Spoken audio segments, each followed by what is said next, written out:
Hey, everybody. Welcome to Live at 5. It's October 4th. I'm Beth Stevens. And I'm Paul Wontora. And we're here in the studio with Caitlin Moynihan. Hello.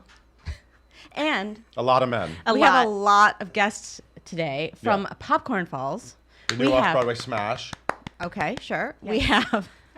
Hey, we have Adam Heller. We have Tom Souhrada. Yeah. And we have their director, Christian Borle, in the studio. Hey, we know them. We do know them, and we're excited that they're here. But first, our top 5.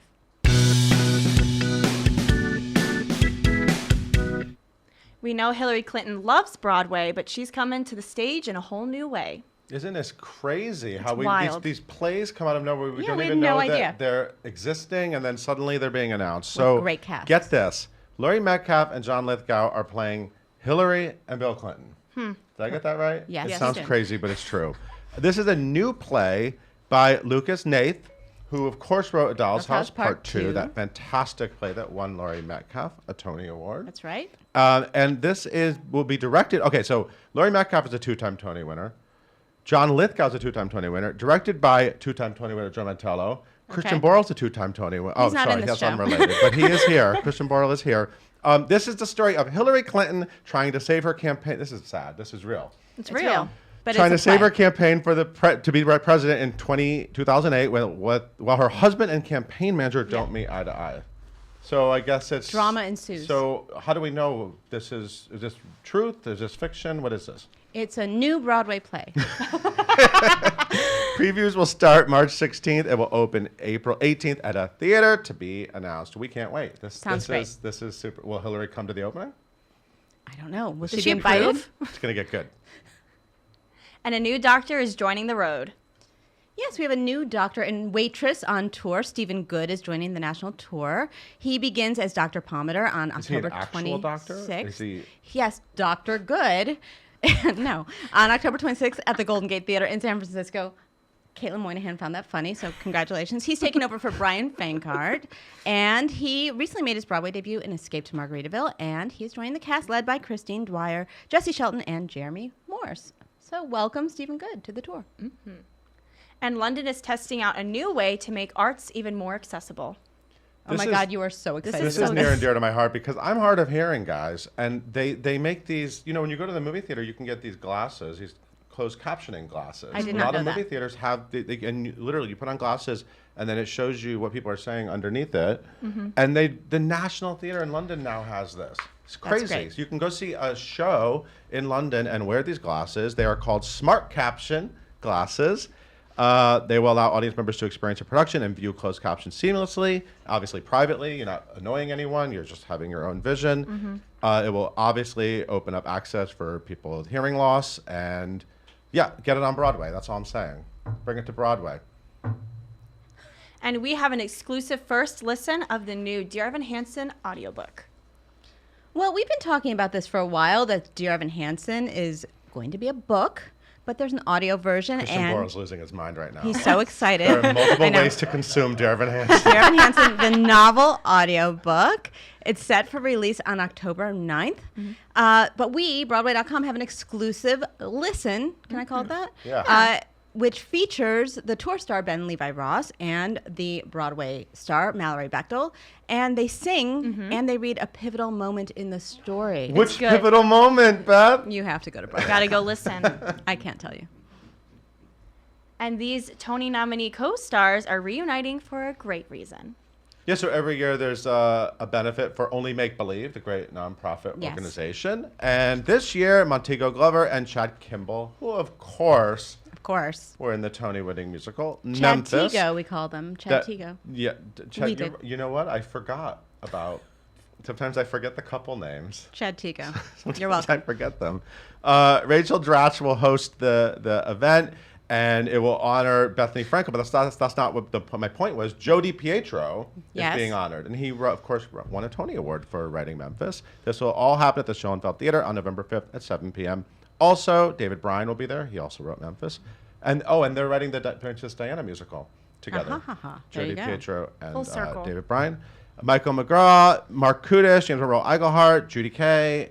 It's fantastic. So if you have a lot of money, go buy a table. I'm so proud of you for not saying Hakadoo. Very good. Very That's good. so 2010. That's so 2010. On that note, Paul, thank you for I'm out. Yeah, you're out of here. I'm gonna bring in a lot of guys. A lot of Caitlin, guys. can you tell We're us about these outnumbered. gentlemen, please? Yeah. Guys, we have so many people in this studio with us today, and I'm going to tell you all about them. First up, we have Christian Borle, who's making his directorial debut with Popcorn Falls off-Broadway. You may know him from his 2 Tony-winning performances when he was in Peter and the Starcatcher and when he was in Something Rotten. We are so excited to have him here. He was also recently in Charlie and the Chocolate Factory. He was Willy Wonka. He was in Falsettos. He was in Legally Blonde. He was in Spamalot. I could go on, but he's laughing at me. So, and you know what? I'm going to tell you more about. We have the entire Popcorn Falls cast here. How often can we say that? We can't say it that often, so I'm saying it right now. So we have Tom Souhrada. He's previously appeared on Broadway in Mary Poppins, and he toured the country in the productions of The Boy Space Friend, Mary Poppins, and Kinky Boots. Adam Heller's Broadway credits include It Should Have Been You, Elf, Victor Victoria, Les Mis, and more. We could also go on and on about all of them. Be sure to follow the show at popcorn_falls to stay up to date on all the exciting news and fun things about the show that are happening. And leave all of your questions in the comments down below. I'm going to keep talking. And this is exciting because this is Christian's directorial debut, and we have the full stars, and we have Beth Stevens. I'm excited. This is going to be a great show. And leave all of your questions in the comments down below. Did I say that? We're just Maybe. going to keep going. And yep, we're going to keep going. We're really excited. Yeah, we're good. Oh, we're good. Guys, please welcome everybody who's here. Caitlin, that was the best vamping I've heard in ages. I win a Welcome, Tony now? Popcorn Falls people. Welcome, Colonels. Are you Colonels? We are We'd like to be Yes. addressed as colonels. Yes. And my latest bit of direction was to get us to sit down as much time as possible and as noisily as possible. I think we've done it. You've succeeded, so Thank you congratulations. so much. Congratulations. I'm really excited that you're here, Adam and Tom. Tom, you've done this play before? Yeah, I've been working on it with the playwright from the beginning. I've done all the readings and the workshops and backers auditions and things like that. And now it's bursting off Broadway. I'm going to stop with the popcorn stuff. So tell us, you guys, what is this show about? What is Popcorn Falls? Popcorn Falls is a small American town that is down on its luck, and it's about to be swallowed up by a bigger town, Cattaraugus County. So it falls on our mayor, Trundle, and our executive custodian, Joe, to wrangle the denizens of Popcorn Falls. The only way they can save the town, get this, is to put on a play. You laugh, but it's true. Hilarity ensues. And pathos. Yeah, oh, Oh, hilarity and Absolutely. pathos ensue. Thank you, Christian. So my understanding is, Adam, you're the mayor, yes. and then Tom, you play like 97 roles or something like that. I think that's Tell the me number. some of the roles you play in this show. Well, I play Joe, the custodian in town, and then I also play Becky and Becky? Becky. A girl? She's a bartender Okay. who kind of has a little bit of a romantic fling with Mr. Trundle. She has a daughter named Lydia. Lydia makes a short appearance also. There's Floyd, the one-armed lumberyard owner. Austin, the town sheriff. Miss Parker, she's the librarian, ex-community theater actress, diva. Always. Mrs. Stepp, the hard-boiled art teacher in high school. And a few other assorted crazy people. You work very hard. I do. But you make it I look keep easy. telling you that. And you play a couple more too, don't Yeah, you? you play more than what just do you the have mayor. tucked in your back pocket? What do I have? Well, there's Hans, the mortician, originally from Germany. You guys aren't making this up as you go along here today, are you? 'Cause- okay, you are. Okay. Good. And who else am I? Is Mr. there a Upmall. nonagenarian? Oh, Oh. Mr. Upmall. Yes. Very, very close to the ground. He gets shorter every yeah, performance. he does. He does. And he's very, very old and fragile, That's the pathos. but comical. Always comical. This sounds like so much fun. is. What made you want to direct, Christian? Are you done with acting? Is this it? No, I'll, Okay, all right, I'll you'll take do what it. I can get, believe me. But no, it was sweet. Jim Heinman, after years of, I met him in Mary Poppins, doing Mary Poppins, and he said, I'm a writer, will you read something that I read? And I was just giving him my thoughts. And then over the years, he and Tom were basically staging it in Tom's apartment. And it got to the point where they were like, well, if we're going to do this for people to see if there's something here, will you just sit on the outside and take a look at what it is? And we, the three of us, started developing the vocabulary for how to transition from character to character, because at some points in the show, there are 6 characters in one scene together. But So- 2 actors. Correct. Gotcha. And so to figure out the mechanics of that has been really fun and challenging. Plus, I have a really severe temper, which I hear is important for I've directing. heard that about you, actually. Yeah. So that's been going great. I'm really Right? glad we're sitting really close to each PTSD. No problem. other. What is it like to be directed by a first-time director, just a newbie? I'll go. With all seriousness, he's very, very good at it. He creates a beautiful room. It's very highly collaborative. It's always fun. We're always trying to make each other laugh. Always. Right? Yes. So I'd say you got another career. That's sweet. Thanks. Well, creating a beautiful room is step 1. So I set out the doilies early. Yes, I was going to ask what a beautiful room Yeah, entails. Snacks. Snacks. Candles. It's getting interesting. Yeah, we start off the day about a half an hour. We sit and I put some construction paper down in front of them in chalk, and I ask them to close their eyes and just draw the scene. And they do that for about a half hour, and then for another hour we just kind of stare at each other and nod. Wow. It's And funny then- because it's true. You know, being an actor is a really different skill than being a director, I assume. I don't know a lot about these things, but have you had to sort of use a different part of your brain to be more organized and authoritative, besides the doily stuff? It's a lot more emailing than I was expecting. A lot of meetings, right?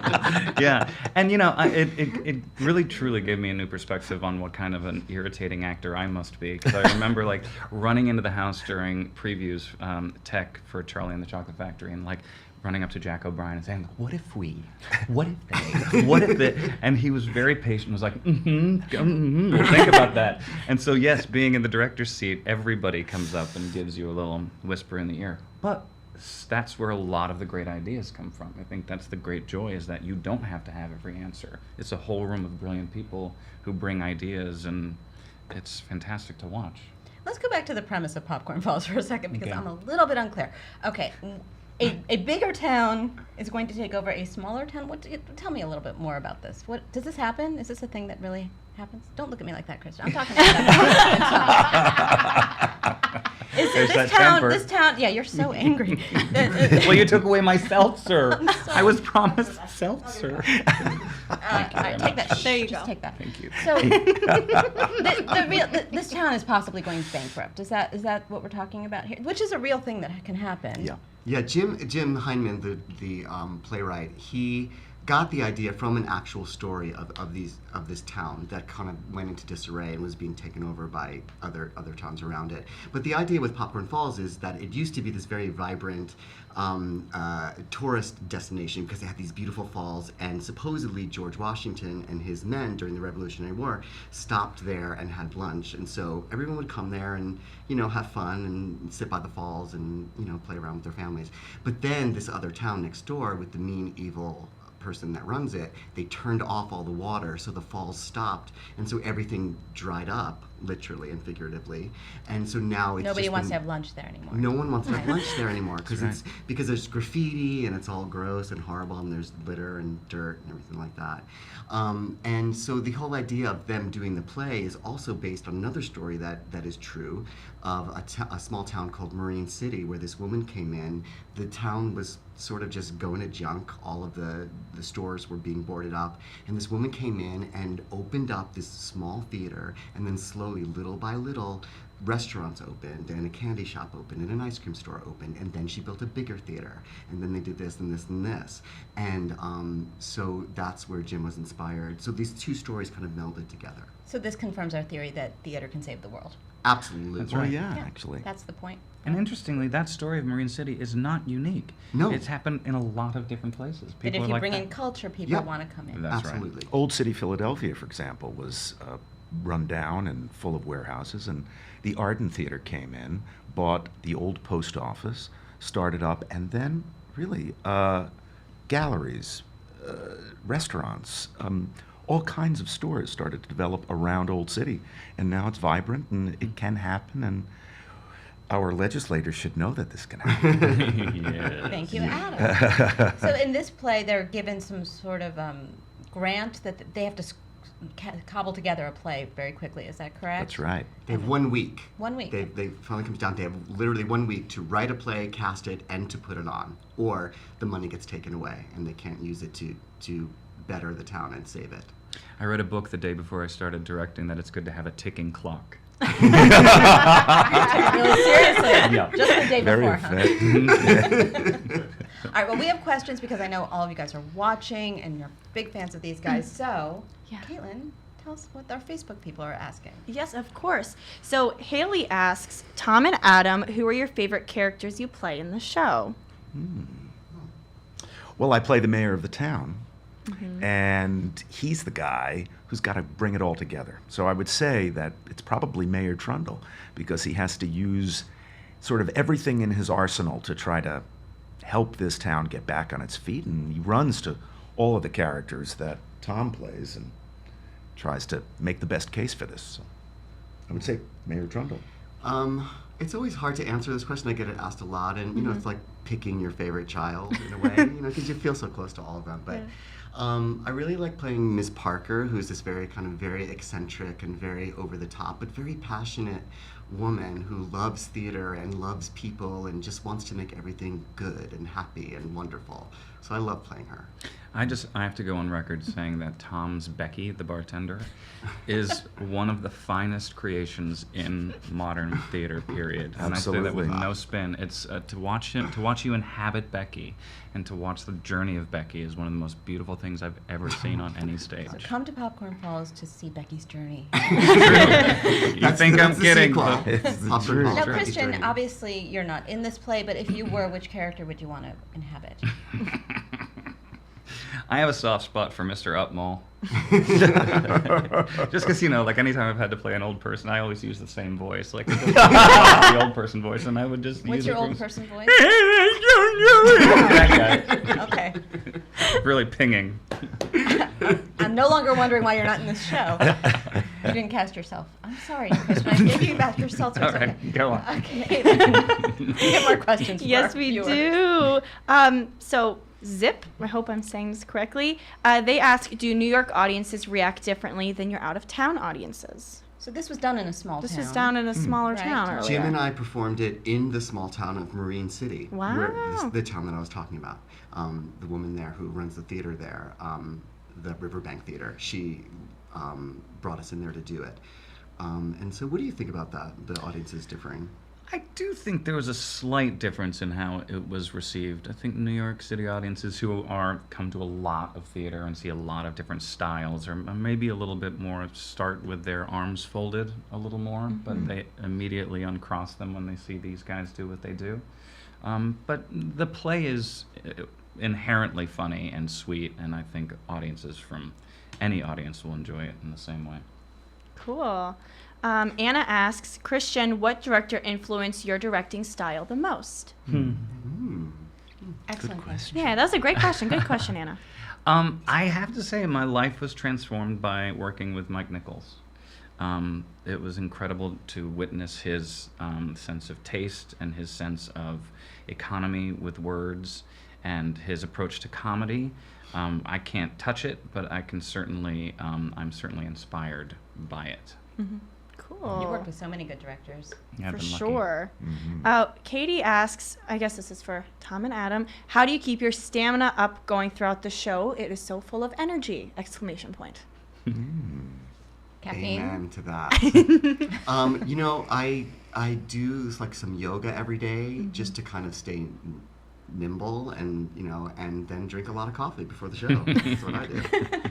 Fear of failure. I'd say that's a motivating factor. That's good advice for actors out there. So we've got caffeine and yoga and pure terror. Correct. That's amazing. I love it. Yeah. Okay. We have so many so many good. There's so many. Oh, this one's kind of just funny. What's your favorite flavor of popcorn? Oh my God! Let's go around. Let's start with you. Oh, caramel corn. Love it. Yeah, caramel corn. I'm classic. Classic.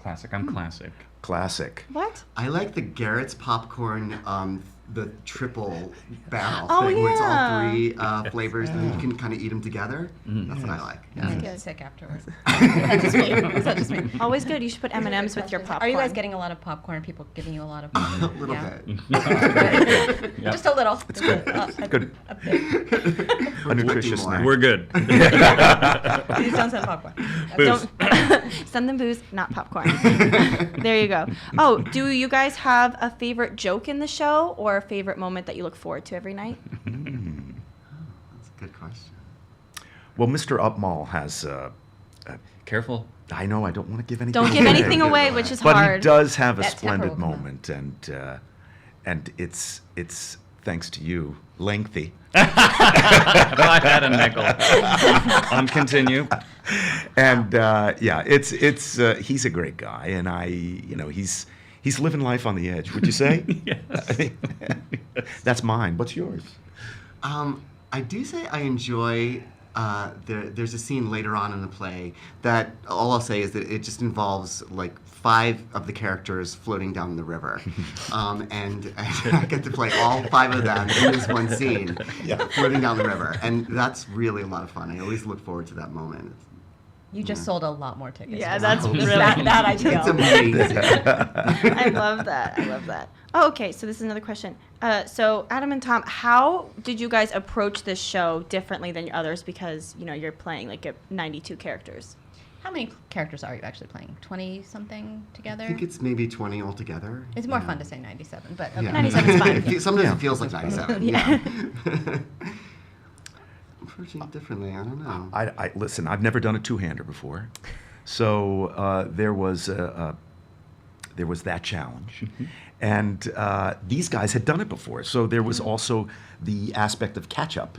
So I needed to kind of put on my big boy pants and figure out how to fit into something that already functioned pretty smoothly. But this guy asked me to come along, so what am I going to do? You say yes. That's what happens. How did you all meet? Can you tell your meet cute. Your origin story? Your meet cute. Your meet Origin cute. stories. We met through this Through Jim. play, through Jim. Jim, And Adam and I, years ago, did a reading when they were developing Pamela's first musical. Oh, yeah. And we did one iteration, and we sat like with a music stand between us. And then the next iteration, we made sure that we were sitting next to each other, and we just hit it off instantly. Yeah. We laughed at the same things, had the same opinions, and what was that, 15 years ago? At least. Yeah. Yeah. Yeah, it was all, we were kind of subversive behind that music stand. Opinionated even then. Yes. But you guys have a long history together. Adam and I have known each other since we were 18. We went to college together. We went to NYU, Circle in the Square, all 4 years, the 2 of us. And so we've known each other since we were little babies. And we have worked together a couple times in our professional career. We did 12 Angry Men at the Engelman a few years ago. And then we also did, what was the other one at Goodspeed? A Tree Grows in Brooklyn. Yeah. Did you do Remember that? scene work together in college? Yeah. You did? Oh, sure, yeah. We did. I was just thinking about that time. We did a little night music together. Yes. And Adam was Frederick and I was Henrik. He was my dad. I always looked up to you. That's sweet of you. And then didn't we back up somebody singing "I Am Easily Assimilated" Absolutely. in some Yeah. Lillian Hellman evening? Yeah. Yes, the William Hellman evening that you all have heard about. Because everybody wants one of those.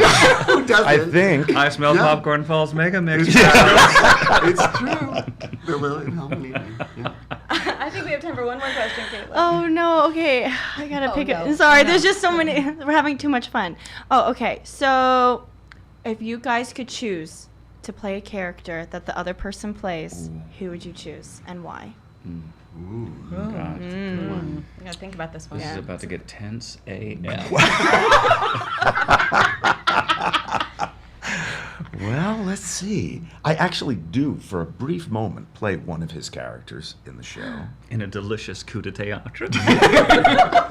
We won't say more. No spoilers, please. Come see. No spoilers. Spoiler alert. He plays a very, very amusing deputy police chief by the name of Austin, who I covet, and I think it must be a blast to play. It's fun. Is it? Yeah, it's fun. It's a stun gun.